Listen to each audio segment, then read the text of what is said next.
Western leftists on social media often rage about billionaires and millionaires supposedly not paying enough taxes. Some call for 100% income taxes on them, or at least 90%. Many support a wealth tax, meaning you tax not income, but the capital itself, effectively taking, say, 5% of someone's net worth every year, or at least doing a one-time redistribution. Of course, once you do it once, the temptation to repeat it never really goes away. But there's an interesting pattern here. You almost never hear these same people getting upset about their own leaders making money, not by creating useful goods or services, but simply by leveraging their position in power. The most obvious example is Nancy Pelosi, who has built a substantial fortune essentially through insider trading. She buys or sells stocks in major companies while knowing what political decisions have already been made and are about to be announced, and therefore how those decisions will affect stock prices. One of the most successful trades was buying Nvidia options in 2023, which reportedly brought in around $5 million in profit. Formally, the trades are made by her husband, and she, of course, claims she doesn't share privileged information with him. It looks highly questionable, but you'll rarely hear outrage about this from the left. Even more telling is that the same people who hate billionaires like Musk and Bezos often don't just tolerate, but sometimes openly admire mass killers like Mao, Stalin, and occasionally even Putin. The case of Putin is especially ironic. He might well be the richest person in the world. He just goes to great lengths to hide it. In Russia and similar countries, wealth acquired through blatant corruption is treated with surprising indifference. Navalny's investigations showing Putin's palaces and Medvedev's properties were watched by millions, yet triggered almost no mass reaction. The general attitude was more like, well, they're rulers. They're allowed to have that. If there was any reaction, it was closer to envy, not in the Western sense of they should be taxed more, but more like, too bad I can't get in on that. I wanted to see whether there's any psychological basis behind this. Turns out, there is. First, there have been plenty of studies in the West on how people perceive the deservedness of wealth. On average, people do see wealth earned legally and through work as more justified than wealth obtained through shady schemes. But there's an important twist. As the size of wealth increases, the sense that it is deserved drops significantly.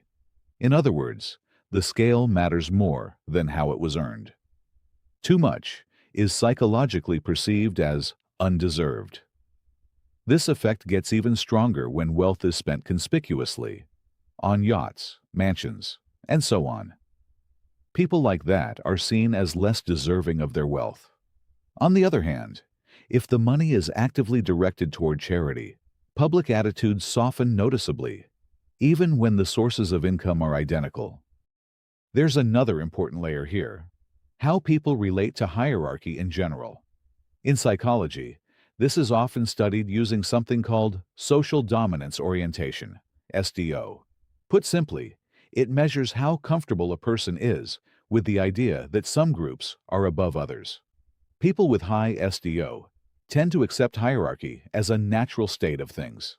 For them, it's normal that some are on top, others at the bottom.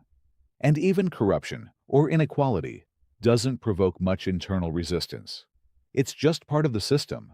In fact, they're more likely to justify these things if they help maintain that hierarchy.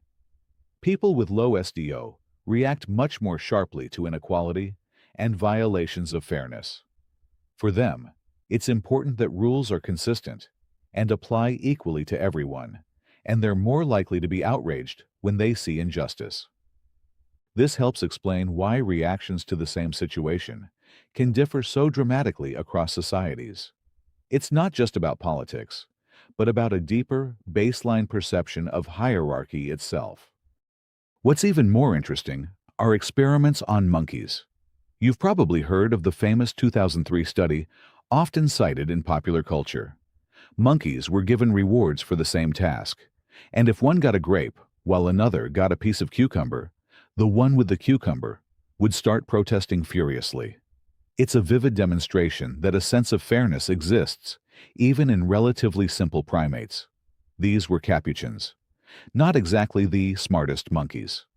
But there's also a series of experiments by Amici, Call, and O'Reilly, 2012, that rarely gets mentioned, even though it's more comprehensive. It explored multiple aspects of cognition. If you look it up, you'll likely first come across discussions of modularity of mind. But it also examined reactions to food distribution. The experiments involved 7 different monkey species, so the results are fairly robust. What they found is that perceptions of inequality strongly depend on position within the hierarchy. All species were perfectly fine with a dominant individual receiving more food. For example, 3 pieces for the dominant and 1 for the subordinate. This didn't trigger noticeable protest and was consistent across species. But in more rigidly hierarchical species, like capuchins and macaques, dominant individuals reacted strongly if they received the same or less than subordinates. Meanwhile, subordinates in these groups also showed discomfort if they received more than the dominant. That could be fear of punishment, or it could reflect a deeply ingrained norm that the higher-ranking individual should get more. The researchers' conclusion is straightforward. Perceptions of fairness don't arise in a vacuum. They're shaped by social norms of hierarchy. In more despotic systems, inequality in favor of those at the top is seen as normal, not problematic. Violating that norm, even in the direction of equality, can cause discomfort. I'm fairly certain that humans, being primates, carry these same mechanisms, often without realizing it. That's why in autocratic societies, people tend to accept that those in power have more, even when that wealth is clearly obtained through dishonest means. In freer societies, this tendency is weaker, but it doesn't disappear entirely. And if you look at how woke liberals react to billionaires, while at the same time admiring authoritarian leaders, it becomes clear that the issue isn't really wealth itself. What bothers them is inequality created by the wrong people. But inequality embedded in a hierarchy they see as legitimate is often perfectly acceptable. In other words, these judgments are often based not on actual contribution to society, but on a more primitive logic of dominance. A strong hand, even when backed by violence, feels somehow entitled. An entrepreneur who creates products and technologies, less so. So next time you see self-proclaimed champions of equality demanding that everything be taken from the rich, while simultaneously admiring dictators, don't be surprised. More often than not, what you're seeing isn't rational analysis, but much older, deeper mechanisms of how we perceive hierarchy. Thank you for listening. If you think this was interesting or useful, hit like and subscribe.